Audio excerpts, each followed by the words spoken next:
दोस्तों, अब संविधान को साइड में रख देना चाहिए। कानून व्यवस्था के ऊपर अब लोग हो गए हैं। अब उन्हें न देश की ज़रूरत है, न कानून की ज़रूरत है, ना ही संविधान की ज़रूरत है, क्योंकि एक तबके ने ये सोच लिया है, वही जज हैं, वही वकील हैं, वही सरकार है, वही कानून है, वही संविधान है। जिस तरह से खबरें सोशल मीडिया पर आ रही हैं दोस्तों, ये सोचकर लगता है कि क्या सारी अथॉरिटी या भारत की कानून व्यवस्था की बागडोर इनके हाथों में दे दी गई है। दोस्तों, मैं आपको बताऊं कि पूरे भारत में एक हफ्ते के अंदर 4 मुसलमानों की हत्या हो गई।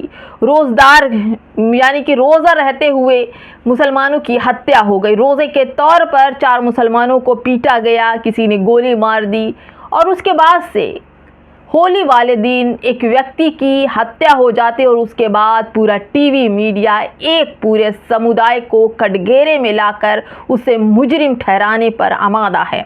दोस्तों, पूरी खबर बताने जा रही हूँ कि आखिर उत्तम नगर में क्या कुछ हुआ और ये 4 मुसलमान कौन हैं जिसकी हत्या 4 हफ्ते में हो गई।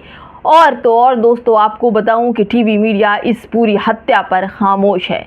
नमस्कार, आप देख रहे हैं बामसिफ न्यूज़ और मैं हूं आपके साथ शैला। दोस्तों, सबसे पहले मैं उत्तम नगर दिल्ली की बात करूंगी, जहां पर होली पर गुब्बारा फेंकने की बात से शुरू हुए विवाद में तरुण नामक युवक की हत्या कर दी गई, जिसकी निंदा मुस्लिम समाज ने भी की, क्योंकि हत्या मारपीट बिल्कुल बर्दाश्त काबिल नहीं। जो कानून के दायरे में नहीं है, मुसलमान उसका कभी भी साथ नहीं देता है।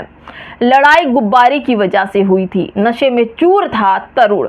मुस्लिम परिवार की महिलाओं के निजी अंगों पर रंग लगाने की कोशिश की गई। इसके विरोध में जब विरोध किया गया तो उन्हें गालियां दी गई, धंधे वाली कहा गया, पाकिस्तानी, मुल्ली, ये सब कहा गया। ऐसे अल्फाज कहे गए, जैसा कि आप समझते हैं कि ऐसे लोग जब इकरा हसन को नहीं छोड़ सकते, उनको भी मुल्ली कहा गया, आतंकवादी कहा गया, वैसे ही कहा होगा। लेकिन इन लोगों को घर से ही लड़ाई चल रही थी बहुत दिनों से।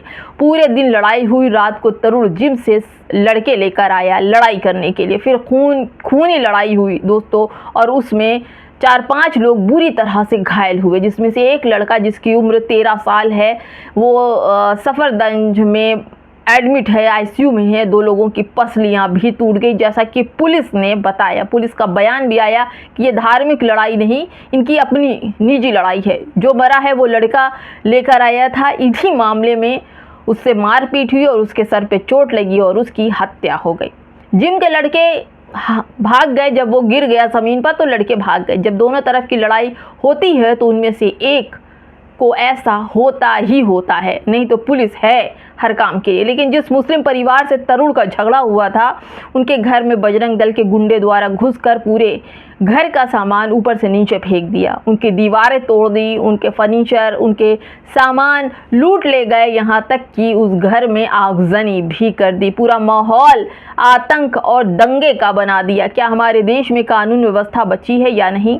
पुलिस ने अपराध दर्ज कर कार्रवाई की, लेकिन जिस तरह से इन अराजक तत्वों ने तरुण का बदला लेने के नाम पर जो तोड़फोड़, जो आतंकवादी रवैया, जो आगजनी की है पुलिस की मौजूदगी में, इससे क्या समझा जाए? क्या अब देश में किसी भी घटना पर इस तरह से ये आतंकी फैसले करेंगे? क्या संविधान, क्या कानून, क्या जज, क्या वकील, क्या सरकार सब यही हैं? क्या इनके कहने पर चलेगी सरकार? पिछले साल में कितने मुसलमानों की मॉब लिंचिंग की गई, लेकिन किसी ने भी इस घटना में मुस्लिम समाज ने ऐसा रवैया, ऐसा आतंकवादी रवैया नहीं अपनाया, ना ही ऐसा आतंक मचाया। आप उठाकर इतिहास देख लीजिए। इन आतंकियों ने पूरे देश का माहौल जहरीला कर दिया और देश को बर्बादी की कगार पर ले आए हैं। दोस्तों, अगर यही सब कुछ दलित समाज भी करने लगे, मुस्लिम भी समाज करने लगे, तब देश की कानून व्यवस्था का क्या होगा? दूसरी तस्वीर मैं आपको बताती हूँ 12 वर्ष के रोज़ेदार उनैल की, जिसकी अभी 12 साल का मुस्लिम लड़के जिसके माथे पर गोली बीचों बीच मारी गई थी। गोली मारने वाला भाजपा का बड़ा नेता था, उसका बड़ा नेता के साले का बेटा था, वो भी नाबालिग था। तब तो मुसलमानों ने ऐसी हरकत नहीं कि उनके घर में घुसते, आगजनी करते, लड़ाई करते, सामान फेंक देते। तब किसी ने इसके ऊपर हिंदू मुसलमान के नज़रिए से ध्यान नहीं दिया था, ना किसी की भावना आहत हुई थी, ना कोई किसी ने लंबी लंबी पोस्ट लिखी, ना ही किसी चैनल पर इस प्रोग्राम को चलाया गया। लेकिन पिछले एक हफ्ते में 4 मुसलमानों की जान ले ली गई। क्या मीडिया ने दिखाया? क्या आपकी पोस्ट से एक कलम भी बाहर निकला? नहीं निकला। लिखेगा कौन? समझाएगा कौन? दोस्तों, लखनऊ के कृष्णा नगर में 12 से 13 साल के एक मुस्लिम बच्चे उनैस खान को दोस्त की बर्थडे पार्टी में सिर पर सटाकर गोली बीचों बीच मार दी गई। क्या किसी मीडिया ने डिबेट चलाया? क्या किसी ने पोस्ट लिखा? क्या किसी ने लेख लिखा? नहीं लिखा। वहीं दूसरी बात करूं तो राजस्थान के भिवाड़ी की खैरथल तिजारा में 28 साल के आमिर को कथित गौरक्षकों ने आरोप में गोली मारकर कत्ल कर दिया। दोस्तों, 28 साल की उम्र में वो मर गया लड़का। उसके लिए किसी मुसलमान ने कोई भी साथ नहीं दिया, ना ही अराजक फैलाया। बिहार में मधुबनी जिले में अमराही गांव में रोजे से थी एक मुस्लिम महिला रोशन खातून। इंसाफ मांगने के लिए गई थी तो वहां भीड़ ने उन्हें पीटा, जलील किया, यहाँ तक कि ज़बरदस्ती पेशाब और शराब घोल करके रोजे की हालत में उनको पिलाया गया। ये कैसी मानसिकता है?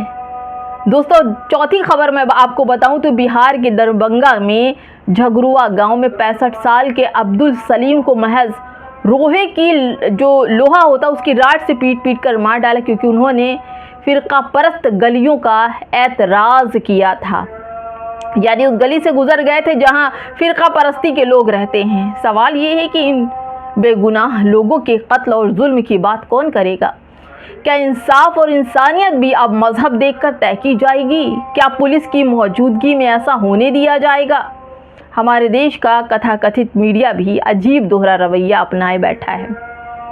दोस्तों, आपको बताऊं कि जब अगर मुसलमानों पर जुल्म होता है तो इनकी जुबान जैसे बंद हो जाती है, मानो मुंह में दही जम गया हो। न बहस, न सवाल, न इंसाफ की बात। लेकिन अगर जुल्म में आरोपी मुसलमान हो तो यही मीडिया पूरे मुसलमान कौम को कटघरे में लाकर खड़ा कर देता है। उसको एक पल भी नहीं लगता यहाँ पर पहुँचाने में। घंटों डिबेट चलती है, सनसनीखेज हेडलाइन चलती है और ऐसा माहौल बनाया जाता है जैसे पूरा समाज ही मुजरिम हो।